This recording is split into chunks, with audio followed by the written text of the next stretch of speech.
جس علاقے کے اندر پھیلتا تھا اس علاقے کے لوگوں کو لے جاتا تھا. اور اس پھر نبی پاک صلی اللہ تعالیٰ علیہ وسلم کے دور کے اندر بھی اس طرح کی وبا آئی ہے. اس کو وبائی امراض کہتے ہیں اصطلاحی شریعت کے اندر. تو نبی پاک صلی اللہ تعالیٰ علیہ وسلم نے لوگوں کو باقاعدہ آپ نے تعلیم دیا. آپ نے فرمایا کہ جس علاقے کے اندر وائرس پھیلا ہوا ہے اس علاقے کے لوگ دوسرے علاقے میں نہ جائیں اور دوسرے علاقے کے لوگ اس علاقے کے اندر نہ جائیں. اور اس علاقے میں جو صحیح لوگ ہیں تندرست ہیں اس وائرس سے افیکٹ ہونے والے یا فوت ہونے والے لوگوں کی کیا کی جائے؟ فرمایا کہ وہ مدد کریں اور وہ اللہ پر بھروسہ رکھیں. اللہ رب العالمین جو ہے وہ کرم نازل فرمائے گا. تو اسی طریقے سے یہ جو 5th جنریشن وار کا اس کو نام دیا گیا ہے. اب یہ اس میں کیا ہے؟ اس میں سب سے بڑا وار کیا ہے؟ ہماری نوجوان نسل کو ان کی ذہن سازی کی جا رہی. کیوں؟ نوجوان کے ذہن کے اندر مختلف قسم کی ٹیکنالوجی کے ذریعے آج کا جو 5th جنریشن وار ہے اس میں سب سے بڑا جو وار ہے وہ کیا ہے؟ وہ میڈیا وار ہے. وہ سوشل میڈیا ہے, وہ الیکٹرانک میڈیا ہے, وہ پرنٹ میڈیا ہے. اس کے ذریعے ہماری نوجوان نسل کی ذہن سازی کی جا رہی ہے. ہر انسان کے ہاتھ کے اندر ورلڈ موجود ہے. ہر انسان کے ہاتھ میں زندگی موجود ہے. ہر انسان کے ہاتھ کے اندر جو ہے وہ پوری دنیا کا جو نقشہ موجود ہے اور ہر انسان کو آزاد کر دیا گیا. پھر اسی طریقے سے یہ جو سوشل ڈسٹینس آ گیا, پھر اسی طریقے سے آئسولیشن آ گئی, پھر اسی طریقے سے کیا انسان کو جمود طاری کیا گیا. پھر کیا کہ ہر انسان اپنے گھر کے اندر, ہر انسان, یہ نیا تجربہ ہے یہ جو آئسولیشن ہے. آئسولیشن کیا کہ ہر انسان کو اس کے گھر کے اندر قید کر دیا گیا. مطلب کیا کہ ہر گھر کو پریزن بنا دیا گیا. اب ہر گھر پریزن کا یہ بھی ایک نیا تجربہ ہے. تو اچھا کیا کس طریقے سے انسانیت کو کنٹرول کیا جا سکتا ہے؟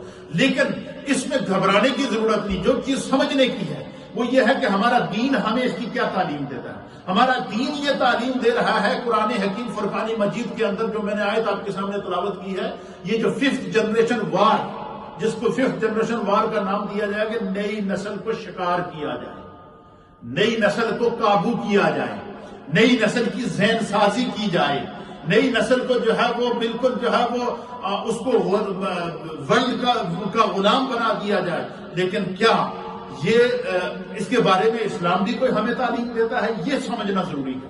اور یہ آج کے دور کے اندر یہ انتہائی ضروری اور لازمی ہے. اس لیے آج کا جو میرا ٹاپک ہے اس کو بڑے غور سے آپ سنیے گا. دیکھیں قرآن حکیم فرقان مجید ہر دور میں آنے والی تبدیلی اور ہر دور کے اندر زمانے کے اندر آنے والے تغیرات ہیں, تبدیلیاں ہیں. قرآن نے باقاعدہ اس کا ایگزامپل دے دیا ہے کہ ہر دور کے اندر جب طوفان نوح آیا تب پورا ورلڈ غرق ہو گیا.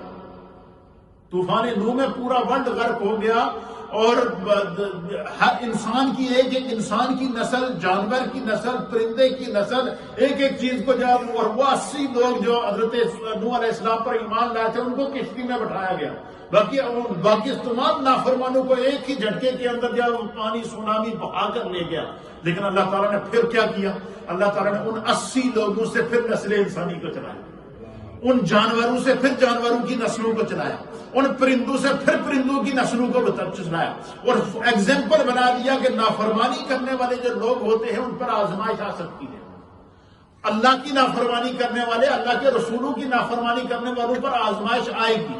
اور اس کے سامنے ہمارے سامنے طوفان نوح کی مثال موجود ہے. پھر اسی طریقے سے جو ہے وہ مختلف قسم کی مثالیں قرآن ہمیں دیتا ہے. لیکن اب یہ جو 5th جنریشن وار ہے, ہم نے اس کا مقابلہ کیسے کرنا ہے؟ ہم اس دور کے اندر رہ رہے ہیں. یہ اس دور کا سب سے بڑا چیلنج ہے ہماری نسل کے لیے. اب اس کے لیے طریقہ کار یہ ہے کہ سب سے پہلی بات تو یہ ہے کہ ہمیں اب سنجیدہ ہونا پڑے گا. قرآن کہتا ہے سورۃ الرعد 13واں سپارہ ہے اور اس کی آیت نمبر ہے 11. اس میں اللہ رب العالمین نے ارشاد فرمایا کہ ان اللہ لا یغیر ما بقوم حتی یغیروا ما بانفسہم. اب دیکھیے قرآن کی روشن خیالی دیکھیے. قرآن ہمیں زندگی جینے کا سلیقہ کیا سکھا رہا ہے.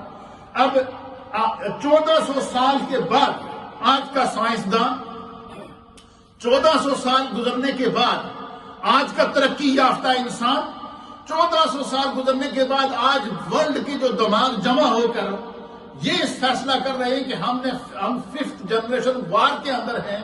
اور اس 5th جنریشن وار کے اندر ہم نے کیا کرنا ہے؟ نوجوانوں کو قابو کرنا ہے, ان کی ذہن سازی کرنی ہے, ان کو جو ہے.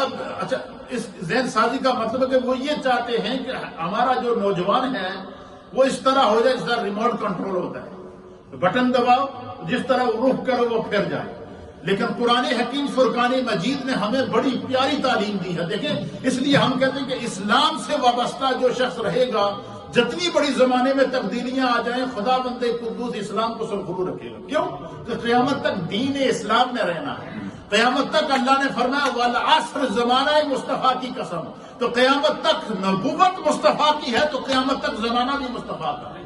قیامت تک رسالت مصطفیٰ کی ہے تو قیامت تک زمانہ بھی مصطفیٰ کا ہے۔ اس لیے جتنا زمانہ ترقی کرے گا، اللہ تعالیٰ اسلام کے لیے، دین کے لیے، مسلمانوں کے لیے ایسی رہنمائی پیدا کرے گا کہ ہر چیلنج کا مقابلہ کرنے کے لیے ہمارا دین ہمیں تعلیم دیتا ہے۔ مثلا قرآن حکیم فرقان مجید کا 13واں پارہ ہے، سورۃ الرعد ہے، آیت نمبر 11، پارہ نمبر 13،